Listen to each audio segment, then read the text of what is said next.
सावन का महीना आते ही चारों तरफ बम बम भोले की गूंज शुरू हो जाती है।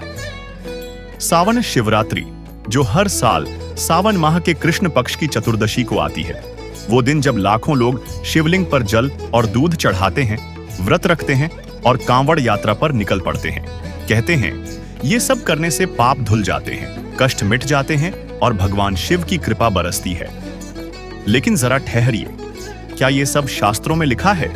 क्या कांवड़ लेकर मीलों चलना और शिवलिंग पर जल चढ़ाना वाकई आपको मोक्ष दे सकता है, या फिर ये बस वो परंपराएं हैं जिन्हें हम बिना सवाल किए ढो रहे हैं? आइए इस सावन शिवरात्रि के मौके पर शास्त्रों की रोशनी में सच्चाई तलाशते हैं और देखते हैं कि क्या ये सब भक्ति है या काल के भ्रम जाल का हिस्सा। सवाल नंबर 1, कांवड़ यात्रा भक्ति का रास्ता या परंपरा का बोझ? सावन आते ही सड़कों पर कांवड़ियों की भीड़ दिखती है। कंधे पर कांवड़, गंगा का जल और हर हर महादेव का नारा। लगता है मानो मोक्ष का टिकट मिल गया। हर साल लाखों लोग हरिद्वार, गंगोत्री या ऋषिकेश से जल लेकर मीलों पैदल चलते हैं ताकि अपने गांव के शिव मंदिर में उसे चढ़ा सकें। लेकिन सवाल यह है, क्या ये वाकई भगवान शिव की कृपा दिलाती है या फिर ये बस एक परंपरा बन गई है?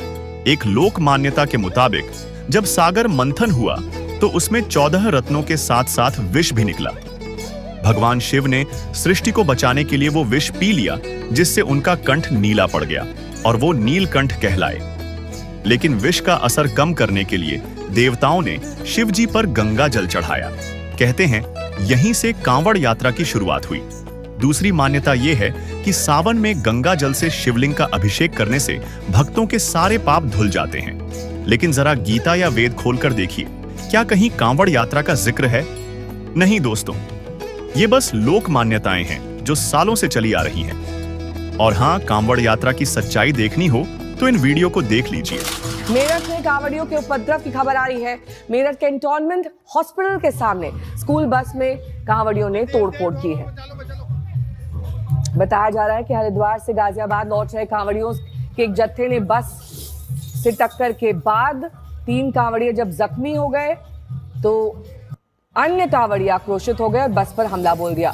काफी मशक्कत के बाद पुलिस ने मामला शांत कराया।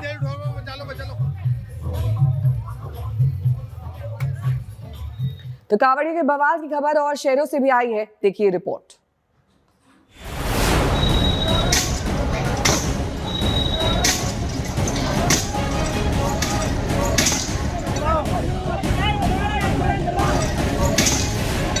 तस्वीरें देखिए, शिव भक्तों की आस्था की यात्रा रणभूमि में तब्दील हो गई है। निशाने पर कानपुर के शिवराजपुर का थाना और सांसद में है पुलिसकर्मी की जान।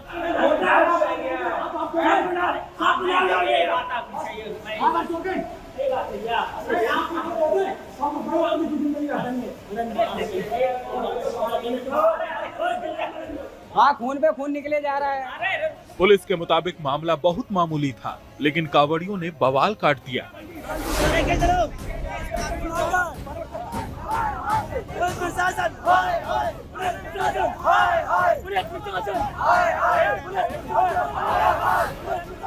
पुलिस के मुताबिक सोमवार तड़के 2 बजे की घटना है, जब औरैया जा रहा एक डाक कांवड़िया गंगा रोड तिराहे पर फिसल कर गिर पड़ा।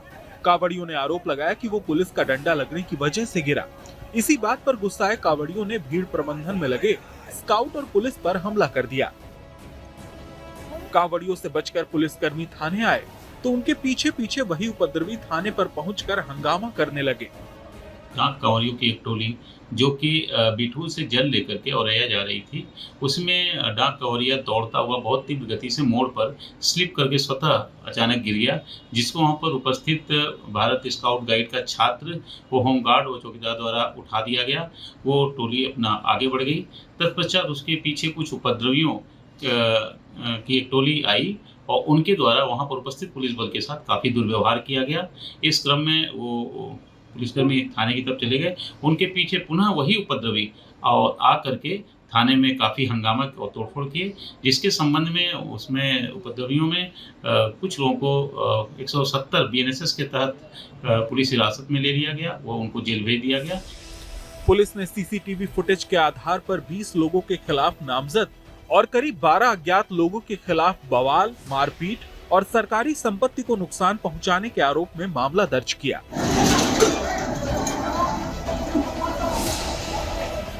अब हरिद्वार की हर की पैड़ी की तस्वीर देखिए। हर की पैड़ी क्षेत्र में एक विश्राम गृह के बाहर देर रात उपद्रव कर रहे ये लोग कांवड़िए बताए जा रहे हैं। बताया जाता है कि मामूली कहासुनी के दौरान कांवड़िए इतने उत्तेजित हुए कि चश्मे की दुकान पर डंडे बरसाना शुरू कर दिया। दुकान को पूरी तरह तोड़ डाला। अब यूपी के गाजियाबाद की तस्वीरें देखिए। गाजियाबाद के मोदी नगर में कांवड़ियों ने एक टैक्सी पर हमला कर दिया, उसका शीशा तोड़ दिया। आरोप है कि टैक्सी से कांवड़ खंडित हो गई। इसी बात पर ये लोग भड़क गए और उपद्रव करने लगे। आखिर कानून से खिलवाड़ करने का हक किसने दिया? कांवड़ यात्रा पवित्र यात्रा के रूप में देखी जाती है। इस यात्रा को लेकर श्रद्धा इतनी कि सरकार और प्रशासन की ओर से फूल बरसाए जाते हैं। हर साल सरकार कांवड़ियों की सुविधा के लिए पूरे इंतजाम करती है। फिर भी अक्सर खबरें आती हैं कि मामूली बात पर कांवड़िए आपा खो देते हैं और बवाल पर उतारू हो जाते हैं। आखिर ये कैसी कांवड़ यात्रा है? कांवड़ियों ने हाईवे किया हाईजैक।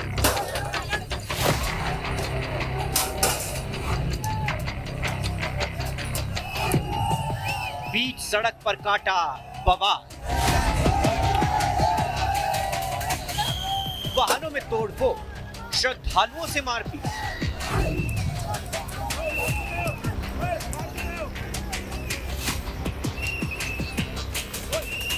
इसकी गाड़ी में दिखेगा बैठता हुआ और वो भी टेगा उसकी गाड़ी में, वो भी टेगा लग से, वो भी टेगा लग से, वो भी टेगा लग से।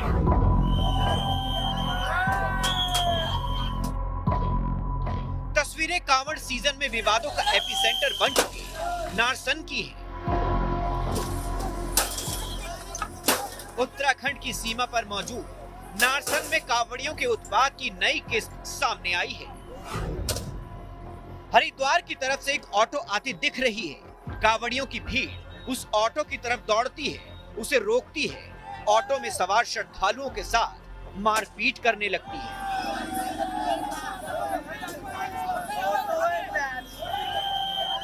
जिनकी पिटाई इन कांवड़ियों ने की है, वो भी हरिद्वार से कांवड़ लेकर ही लौट रहे थे। उनकी गलती इतनी थी कि वो वाहन से चल ला रहे थे। घर से बोल के आते पद यात्रा पे जा रहे हैं और यहाँ से नंदी पकड़ के घर जाते, फिर कहते हैं हम इतना चल लाए, इतना हैवी लाया है। अच्छी बात है, हम भी तो लेके जा रहे हैं। हम 15 लीटर लाया था, मैं 15 लीटर की सोच के लाया था, वो 27 लीटर हो गया।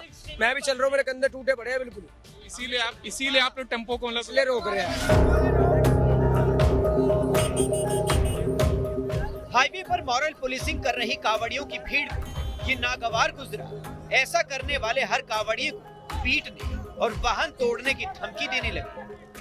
आप लोगों ने जो लोग गाड़ियों से आ रहे हैं उनको रोक रहे हैं, क्यों रोक रहे हैं? कौन सी गाड़ी रोक रहे हैं हम? जैसे अभी मतलब ये लोग रिक्शे से आए थे। हाँ। रिक्शे में बैठ के जा रहे हैं, तो ये रिक्शे में, बस में जाते हैं। और मेरे भाई सुनो, जिसकी गाड़ी में दिखेगा बैठता हुआ वो भी पिटेगा, उसकी गाड़ी भी आग लगेगी। इसके बाद कांवड़ लेकर लौट रहे हर वाहन को उपद्रवी कांवड़ियों ने रोका, अभद्र टिप्पणियां की।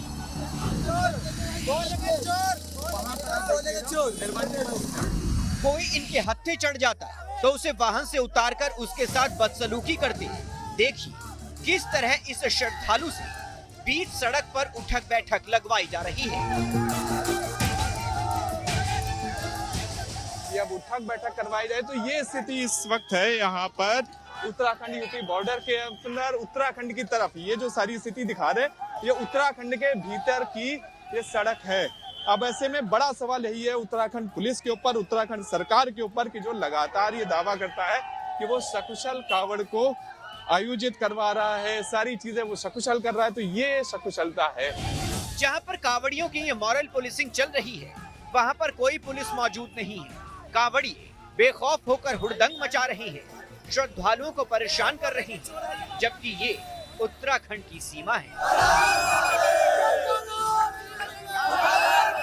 बम बम भोले की नारेबाजी की आड़ में जमकर गुंडई हो रही है। वैन की छत पर एक श्रद्धालु बैठा था जो हरिद्वार से कांवड़ का जल ला रहा था। उपद्रवी कांवड़ियों की भीड़ वैन पर चढ़ गई। वैन में तोड़फोड़ मचाने लगी, जबकि अंदर महिला यात्री भी मौजूद थे। गाड़ियों के ऊपर चढ़ चुके हैं, डंडे मार रहे हैं, पैर से मार रहे हैं, कुछ लोग रोक रहे हैं। महिलाएं बैठी हैं अंदर, देखिए आप, महिलाएं बैठी हैं, लेकिन उसके बावजूद ये स्थिति है। ये देखिए यहाँ पर कांच गिरी पड़ी है। जिनके साथ आस्था के नाम पर ये गुंडई हो रही है वो भी श्रद्धालु है। हर कोई अपनी क्षमता और श्रद्धा के हिसाब से कांवड़ लेकर जा रहा है। उपद्रवी कांवड़ियों को सड़क पर मारपीट का अधिकार किसने दिया? पश्चिम उत्तर प्रदेश के मेरठ से लेंगे खबर, जहां कांवड़ियों के उत्पात का वीडियो सोशल मीडिया पर वायरल हो गया, जिसमें कांवड़िये पुलिस के सामने स्कूल बस में तोड़फोड़ करते हुए आप देखिए कैसे नजर आ रहे होंगे। सावन की शुरुआत होते ही उत्तर भारत में कांवड़ यात्रा का धार्मिक उत्साह चरम पर है, लेकिन इस बार श्रद्धा और उपद्रव के बीच की रेखा कई जगह धुंधली होती दिख रही है।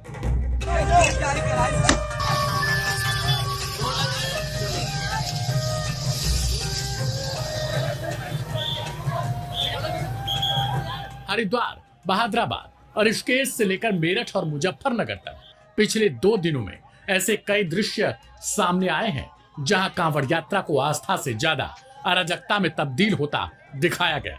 सबसे बड़ा मामला हरिद्वार के बहादुराबाद टोल प्लाजा से सामने आया, जहां एक रोडवेज बस के मामूली टक्कर के बाद कांवड़ियों ने जमकर तोड़फोड़ की, पथराव शुरू कर दिया। पुलिस की मौजूदगी के बावजूद दर्जनों वाहन क्षतिग्रस्त कर दिए गए। इस घटना में एक सब इंस्पेक्टर घायल हो गया और घंटों तक नेशनल हाईवे बाधित रहा। पुलिस ने तत्काल कार्रवाई करते हुए 2 उपद्रवी कांवड़ियों को गिरफ्तार किया है, लेकिन सीसीटीवी फुटेज के आधार पर और आरोपियों की पहचान की जा रही है। क्या ये भक्ति है या भक्ति के नाम पर उपद्रव और दिखावा? वहीं सूक्ष्म वेद में कहा गया है, सामन सैल न कीजय, राजा योगी बैठ पतीजे।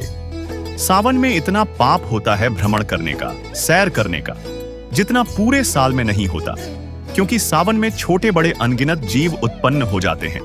उस समय में ये नकली गुरुओं ने कांवड़ लाने की शिक्षा दे रखी है। यही वजह है कि कांवड़ लाने ले जाने में अरबों खरबों जीव पैरों तले मारे जाते हैं। इस बारे में परमात्मा बताते हैं, ब्राह्मण सहंस हत्या जो होई, जल स्नान करत हो सोई। हरी भांति पृथ्वी के रंगा, अन्नत कोटि जीव उड़य पतंगा। पृथ्वी ऊपर पग जो धारे, कोटि जीव एक दिन में मारे। अर्थात जो आप तीर्थ वाले तालाब में स्नान करते हो, उसके जल में असंख्यों जीव होते हैं। जो आप मल मल कर स्नान करते हो, असंख्यों जीवों की मृत्यु हो जाती है। वह पाप 1000 ब्राह्मणों की हत्या के समान लगता है। पृथ्वी के ऊपर घास के अंदर भी जीव हैं। कुछ तो पृथ्वी के रंग जैसे हैं, कुछ घास के रंग जैसे हैं, कुछ सूक्ष्म हैं जो दिखाई भी नहीं देते, और एक दिन में करोड़ों जीव पृथ्वी के ऊपर चलने से मर जाते हैं। फिर परमात्मा ने कहा है, तीर्थ बाट चले जो प्राणी, सो तो जन्म जन्म उल्लझानी। जाय तीर्थ पर कर है दानम, आवत जात जीव मरय अरबाणम। अर्थात जो तीर्थ यात्रा करते हैं वे जन्म जन्म यानी असंख्यों जन्म काल जाल में उलझ कर रह जाते हैं। जो तीर्थ पर जाकर दान करते हो, पहले उस तीर्थ में स्नान करते हो, उसमें करोड़ों जीवों की हिंसा का पाप लग जाता है। पुण्य एक पाप अनेक लगे। साथ ही कांवड़ जैसी मनमानी क्रियाओं के विषय में गीता जी में क्या कहा गया है, सुनिए। और गीता अध्याय नंबर 16 के श्लोक नंबर 23 में कहा कि शास्त्र विधि को त्याग कर जो मनमाना आचरण करते हैं, देखिएगा गीता अध्याय नंबर 16 के श्लोक नंबर 23 में दिखाते हैं आपको, 23 और 24 में। गीता अध्याय नंबर 16 के श्लोक नंबर हम दिखाते हैं आपको 23 में। जो पुरुष शास्त्र विधि को त्याग कर अपनी इच्छा से मनमाना आचरण करता है, वह न सिद्धि को प्राप्त होता है, न परम गति को, और न सुख को ही। अब 24 में बताया कि इससे तेरे लिए, छोड़ में जाएगा 24वां श्लोक, इससे तेरे लिए कर्तव्य और अकर्तव्य की व्यवस्था में कौन से कर्म करने चाहिए भक्ति के, कौन से ना करने चाहिए, शास्त्र ही प्रमाण है। ऐसा जानकर तो शास्त्र विधि से नियत कर्म करने योग्य है, यानी शास्त्रों में जो वर्णित है वही साधना कर अन्य करेगा तो कोई लाभ नहीं होगा, यूजलेस। जबकि श्रीमद् भागवत महापुराण स्कंध 10 अध्याय 84 श्लोक 11 व 13 में स्पष्ट लिखा है कि जो मिट्टी, पत्थर, काष्ठ यानी लकड़ी आदि पार्थिव विकारों को ही इष्ट देव मानता है और जो केवल जल को ही तीर्थ समझता है, वह मनुष्य होने पर भी पशुओं में भी नीच गधा ही है। इसके अलावा संक्षिप्त गरुड़ पुराण धर्मकांड प्रेतकल्प अध्याय 38 पृष्ठ 565 में लिखा है, देवता कभी काष्ठ और पत्थर की शिला में नहीं रहते। वहीं कांवड़ लाने का प्रमाण न गीता में है और न वेद में। इसलिए यह एक शास्त्र विरुद्ध साधना है और इस बारे में श्रीमद् भागवत महापुराण स्कंध 5 अध्याय 26 श्लोक 15 में भी लिखा है कि वैदिक मार्ग को छोड़कर जो पाखंड यानी कर्मकांड करता है उसे नरक में डाला जाता है। तो आप ही बताइए, ये कांवड़ यात्रा पुण्य देगी या पाप का बोझ ला देगी? और शिवलिंग में जल चढ़ाने से क्या मिलेगा? इससे यह पता चलता है कि कांवड़ यात्रा से कोरा पाप है, पुण्य नहीं। क्योंकि कांवड़ यात्रा लाना ले जाना तथा शिवलिंग में जल व दूध चढ़ाना मनमाना आचरण है, जिससे कोई लाभ नहीं मिलने वाला, बल्कि जीव हत्या का और सिर पर पाप लग जाता है। इसलिए संत रामपाल जी महाराज कहते हैं, गुड्डा गुड्डी का खेल बंद करो, ढंग की पूजा करो।